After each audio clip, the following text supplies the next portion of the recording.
Bonjour à toutes, je m'appelle Marie et j'habite à Arles. J'aurai 36 ans dans quelques jours. Je voulais partager avec vous mon expérience suite à mon engagement avec Samantha au mois de septembre 2022. En septembre 2022, j'ai pris un programme qui s'appelait la loi d'attraction parce que j'avais très envie de travailler avec Samantha. Ça faisait quelques années que je la suivais sur YouTube avec d'autres coachs aussi en bien-être, développement personnel, relations amoureuses, parce que je sentais que j'avais besoin de compréhension par rapport à tout ça, par rapport à l'intime, par rapport à la vie privée. Paradoxalement, professionnellement, j'ai jamais trop eu de soucis, mais je traînais avec moi des relations amoureuses difficiles dans le passé, énormément de dépendance affective et surtout des ruptures très douloureuses. Quand j'ai pris le programme de Samantha en septembre, je l'ai fait sérieusement, mais sans vraiment m'impliquer, on va dire, corps et âme. Je l'ai fait de façon un peu superficielle, chose qu'à l'époque, je ne me l'étais pas dit. Donc j'avais quand même fait ça sérieusement, mais avec beaucoup de distance. Et c'est vrai que j'avais quand même vu des résultats. J'avais quand même senti que ma vie prenait un autre tour. Il y a des ex, par exemple, qui sont revenus à la charge. Je sentais que j'étais bien dans ma peau. Je sentais que j'étais dans une phase positive. Et en fait, c'est très intéressant ce qui s'est passé parce que autour du mois de décembre, j'ai quelqu'un dans mon entourage qui est revenu à moi. Quelqu'un que j'ai désiré pendant pas mal de temps et qui a un petit peu soufflé le chaud et le froid avec moi.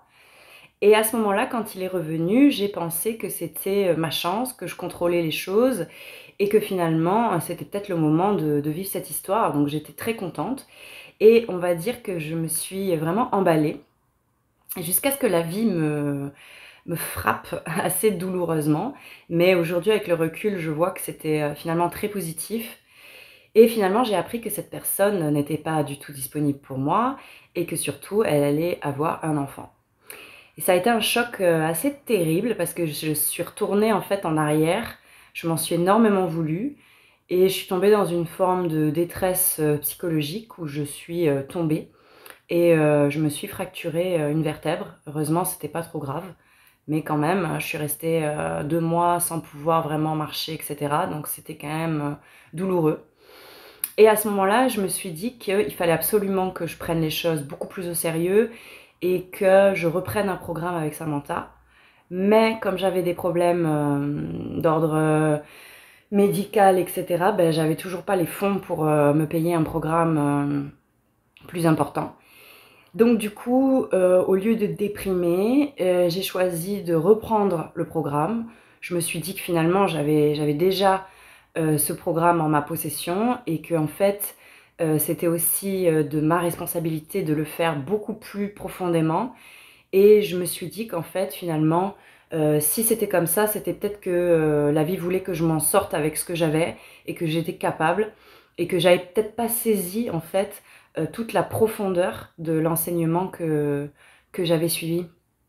Donc du coup, j'ai repris le programme en étant quand même au plus mal, mais finalement, le fait que je sois comme ça alitée, que je puisse pas vraiment bouger, etc., ça m'a permis de me recentrer sur moi et ça m'a aussi ouvert des portes parce que je me suis rendu compte que finalement j'avais fait les choses de façon superficielle, détachée et que je devais en fait y mettre beaucoup plus de moi.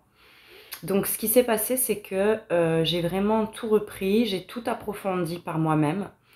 J'ai aussi découvert des blessures que j'avais. J'ai pu mettre aussi des noms dessus parce que par ailleurs, je suis allée chercher. Moi, j'aime bien chercher, j'aime bien lire, j'aime bien apprendre. Je suis prof d'histoire, enseignante au collège et aussi astrologue depuis quelques années. Donc chercher, c'est quelque chose qui me plaît et qui fait partie de moi. Donc j'ai creusé tout ça, j'ai beaucoup lu. Et au final, j'ai vraiment écouté les conseils de Samantha dans ce qu'elle appelle le pas à pas. C'est-à-dire que chaque vidéo, je l'ai détaillée, je suis restée dans cette énergie.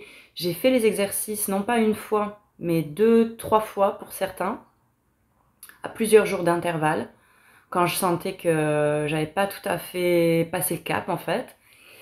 Et je dois dire que ma vie a vraiment changé, mais au-delà de ma vie, c'est plutôt comment moi je me sens en fait. Et je dois dire que dans ce parcours, j'ai fait des rencontres qui m'ont montré en fait à quel point je me victimisais et à quel point j'étais comme ça dans une dynamique négative pour ma vie. Et j'ai pris conscience que je prenais pas en fait l'entièreté de mes responsabilités. Certes, des choses dures peuvent nous arriver, etc. D'ailleurs, ça arrive dans toutes les vies. Je pense que personne ne peut dire qu'il n'a jamais vécu des choses difficiles. Mais je pense qu'à un moment donné, il faut se retourner et se dire qu'est-ce que la vie veut que je comprenne, qu'est-ce que j'ai raté, comment j'aurais pu en fait me développer beaucoup plus. Et d'ailleurs, ça fait écho avec l'astrologie, puisque en fonction des obstacles qu'on rencontre, en fait, finalement, en astrologie, on dit que c'est la vie qui vous demande plus. Donc, par exemple, quand on est dans une relation amoureuse qui ne fonctionne pas, c'est un signe qu'en fait, la vie nous attend ailleurs. Et comme on ne comprend pas le message, on va se morfondre, on va se victimiser, on va rester dans ces énergies basses. Alors que finalement, comme le dit Samantha, la vie attend que nous et nous attend en fait au coin d'une rue. Et il faut qu'on soit prêt et il faut qu'on soit disponible. Si on est dans une dynamique négative et qu'on se complaît dans des relations qui sont toxiques et qui nous maintiennent dans une sorte de petitesse, dans une sorte de blocage comme ça, on ne peut pas en fait ouvrir la porte à ce qui est prévu pour nous. Puisque la vie, je pense, c'est un ensemble de choix et de prédestination, d'une certaine façon, à nous d'ouvrir les portes pour faire rentrer les bienfaits qui sont faits pour nous. C'est un peu ce que dit l'enseignement religieux, la Bible, aide-toi et le ciel t'aidera. Donc c'est tout à fait ça. Et j'ai décidé donc de prendre ma vie en main. Et après 1 mois de convalescence, je suis rentrée chez moi dans mon appartement à Arles et j'ai commencé à prendre les choses où elles étaient, c'est-à-dire que j'ai commencé par faire un grand rangement. J'ai rangé chez moi, j'ai trié, j'ai vidé, je me suis fait un environnement à mon image et il m'est apparu comme une évidence que je devais tout repeindre chez moi en blanc parce que c'était sombre. Et j'ai eu envie de clarté, j'ai eu envie de lumière. Et c'est très intéressant comment ce tout petit fait a transformé les choses et a permis à ma vie de prendre un tour complètement, on va dire, insolite.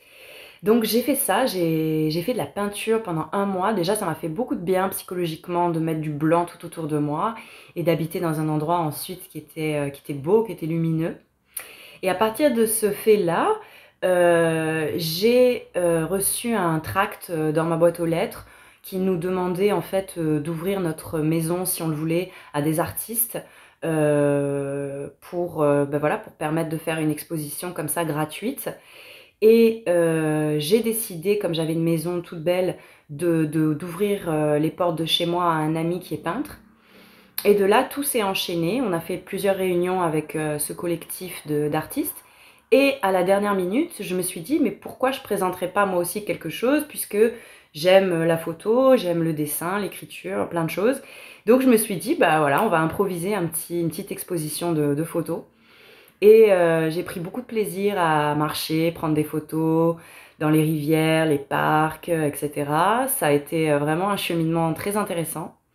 Et au final, j'ai fait une exposition donc qui a été un grand succès et qui m'a vraiment bluffée parce que j'ai même rencontré Yann Arthus Bertrand qui donc voilà a été dans mon quartier à ce moment-là. Et ça a été vraiment un peu incongru puisque tout d'un coup bah, j'étais photographe, les gens me disaient qu'ils adoraient mes photos, etc. J'ai pu avoir des échanges très profonds avec les gens et c'était fluide, c'était simple.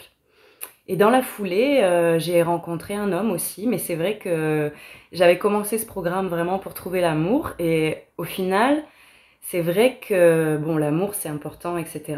Mais l'amour en fait, c'est d'abord en nous, c'est d'abord l'amour de nous pour nous. Et dans la foulée, j'ai donc rencontré quelqu'un avec qui je commence tout juste une relation qui correspond à mes attentes. Pour le moment, c'est vraiment très très très bien. Il est vraiment attentionné, il a beaucoup de valeurs, il me respecte beaucoup aussi. Et ce qui est très intéressant, c'est qu'avant de rencontrer ce garçon, j'en ai rencontré d'autres. J'ai eu j'ai eu une phase de rencontre comme ça où j'avais des propositions. Et j'ai décidé en fait de pas m'emballer, d'observer, de profiter aussi d'échanges avec des gens, avec des hommes qui étaient parfois très intéressants, même si ça n'a pas débouché sur une relation. Et j'ai décidé de prendre les choses un petit peu différemment, de m'amuser aussi, de flirter tout gentiment, mais de prendre plaisir aussi à fréquenter la jante masculine. Chose qu'avant, je faisais pas trop, c'est-à-dire que j'étais, quand je rencontrais un homme qui me plaisait, j'étais tout de suite dans l'angoisse ou dans un petit peu l'euphorie comme ça de rencontrer un homme qui vous plaît. Et je perdais pied en fait, je commençais à rentrer dans des projections, etc., à développer des peurs de dépendance affective, etc. Et au final, la relation périclitait, soit parce que l'homme prenait peur, soit parce que moi je me désintéressais de la personne, parce que je n'étais pas dans les conditions en fait d'énergie où j'aurais pu rencontrer quelqu'un qui me corresponde tout simplement. Puisque comme j'étais dans des énergies de peur, je rencontrais soit des hommes qui me méprisaient, soit des hommes qui étaient prêts à tout pour moi, mais moi j'avais pas le déclic amoureux puisqu'ils ne me correspondaient pas finalement. Et en clarifiant ce que je voulais, même dans les choses les plus bizarres, par exemple, on est tous différents, Samantha le dit très bien, hein, il y a des femmes qui vont vouloir un homme très stable, très équilibré, très viril, il y en a d'autres qui préféreront des gens plus légers, des voyageurs, etc. Et moi j'oscillais un petit peu entre les deux. J'aime l'humour, j'aime les gens un peu fantasques, les artistes, etc. Mais souvent, ils sont instables. Et c'est vrai que j'ai quand même besoin d'une forme de stabilité. Et du coup, j'avais comme ça des attentes un peu paradoxales.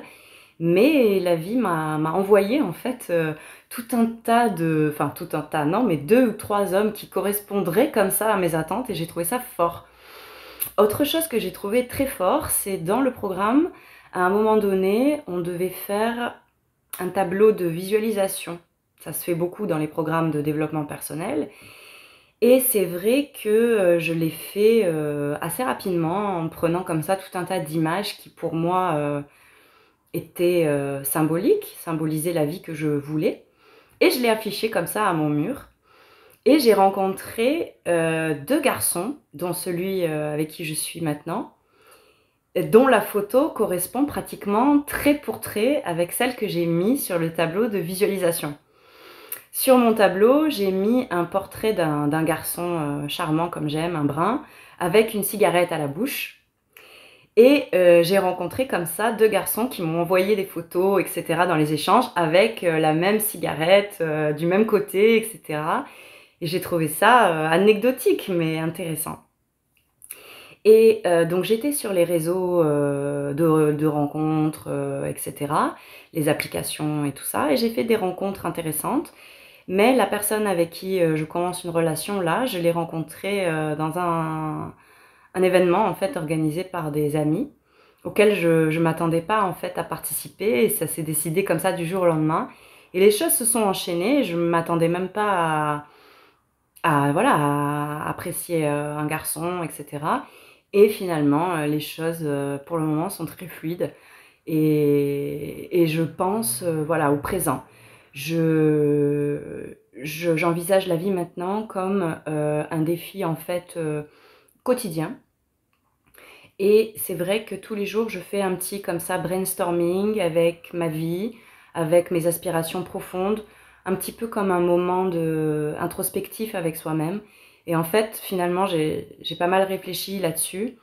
Et je pense que c'est vraiment la base en fait de ce programme sur la loi d'attraction, c'est vraiment l'introspection, le fait de se recentrer sur nous, d'être honnête avec nous-mêmes, de s'engager avec nous-mêmes, de se prioriser et finalement en fait ça propulse votre personnalité dans une dimension toute nouvelle. Et finalement, dans ce parcours, Samantha, elle est là pour nous guider, un peu comme une tutrice, comme un tuteur, par exemple, pour les plantes, comme elle le dit, mais c'est exactement ça. Comme un prof aussi. J'ai reconnu aussi dans l'approche, mon approche enseignante, c'est-à-dire d'accompagner l'élève, mais de l'accompagner aussi dans ses réussites et ses échecs.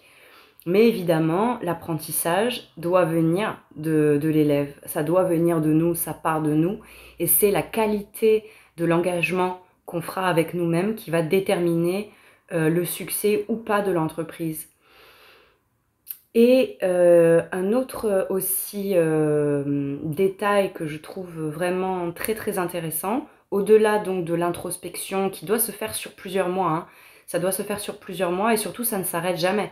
C'est pas parce que y a des choses positives qui se passent pour vous qu'il faut abandonner, etc.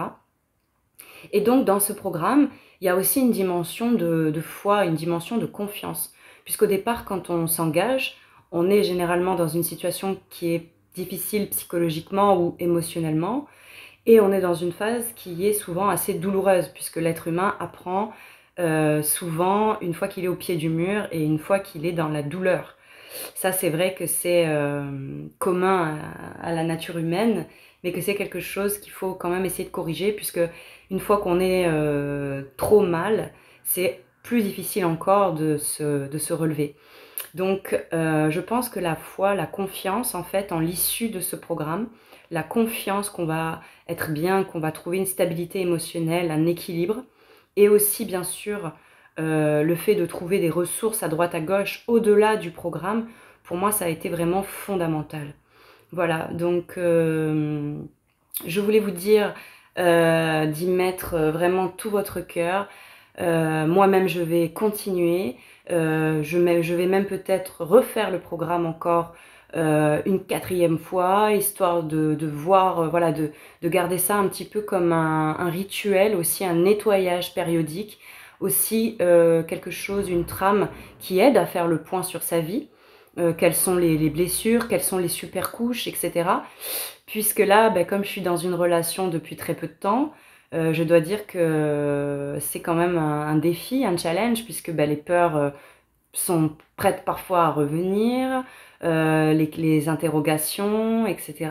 Et que tout ça, ça se maîtrise.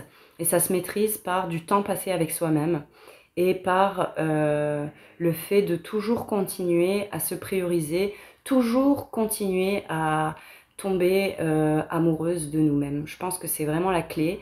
Et j'ai vraiment vécu ce moment où on tombe amoureux de nous-mêmes, où on se dit mais waouh, en fait la vie m'a tellement donné que je dois être heureuse, je dois être bien, je dois me donner ce que je mérite. Et quand on comprend qu'on est la seule personne qui peut se donner la vie dont on rêve, que personne ne va nous sauver, même pas un coach, même pas un programme, puisqu'on peut très bien s'acheter un programme extraordinaire, mais ne pas y mettre l'énergie suffisante, ou bien ne pas trouver les ressources aussi pour vraiment ne faire qu'un avec le programme, bah finalement ça dépend de nous.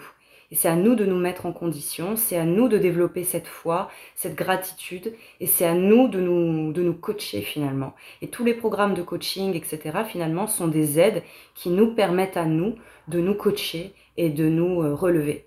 Et ce qui est formidable, c'est qu'une fois qu'on s'est relevé, qu'on est sorti d'une chose comme ça difficile, on est aussi en capacité d'aider beaucoup plus les autres. D'aider beaucoup plus les autres, de comprendre aussi beaucoup plus les autres, de moins juger et d'être encore plus une personne ressource en fait pour les gens qui viennent à nous tout simplement, chacune dans nos emplois respectifs, dans nos familles, etc. etc. Voilà, donc comme le dit Samantha, on est une chaîne et ça c'est très vrai. C'est très très vrai et je pense que c'est vraiment... c'est ce que j'aime beaucoup en fait dans l'approche de Samantha, c'est que c'est une approche généreuse, une approche honnête et une approche lumineuse. Voilà. Donc, allez les filles et merci Samantha, merci pour tout, il faut y croire.